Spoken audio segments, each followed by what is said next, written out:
నమస్తే అన్న, అందరికీ నమస్కారం. కువైట్లో ప్రస్తుత పరిస్థితుల ప్రారంభం నుంచి ఇప్పటి వరకు మనం చూసుకుంటే కువైట్ దేశం 606 దాడులను తిప్పికొట్టినట్లు రక్షణ మంత్రిత్వ శాఖ ప్రకటించింది. వివరాల్లోకి వెళితే కువైట్ గగనతలంలోకి దూసుకువచ్చిన భారీ స్థాయి దాడులను కువైట్ దేశ రక్షణ వ్యవస్థ అత్యంత సమర్థవంతంగా అడ్డుకుంది. కువైట్ రక్షణ మంత్రిత్వ శాఖ విడుదల చేసిన తాజా నివేదిక ప్రకారం ప్రారంభం నుంచి ఇప్పటి వరకు మొత్తం 212 బాలిస్టిక్ క్షిపణులు, 394 డ్రోన్లను గుర్తించి గాలిలోనే తుత్తునియాలను చేసినట్లు రక్షణ మంత్రిత్వ శాఖ తెలిపింది.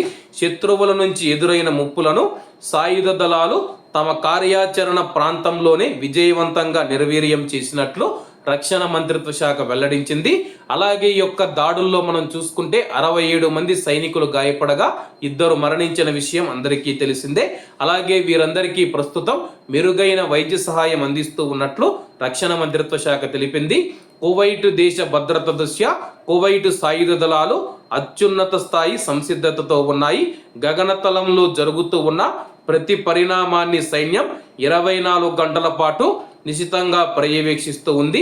మిలిటరీ, సెక్యూరిటీ మరియు ప్రభుత్వ సంస్థల మధ్య పూర్తి స్థాయి సమన్వయంతో రక్షణ చర్యలు కొనసాగుతూ ఉన్నాయి.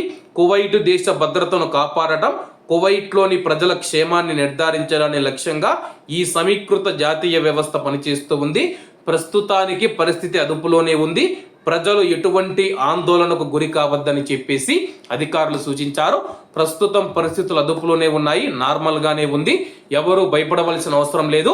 మేము 24 గంటలు కువైట్ సరిహద్దుల్లో కూర్చొని ఏవైనా కువైట్ దేశంపైకి గగనతలంలోకి వస్తూ ఉన్న క్షిపణులు కానీ డ్రోన్లను కానీ గాలిలోనే కూల్చివేస్తూ ఉన్నామని చెప్పి రక్షణ మంత్రిత్వ శాఖ తెలిపింది.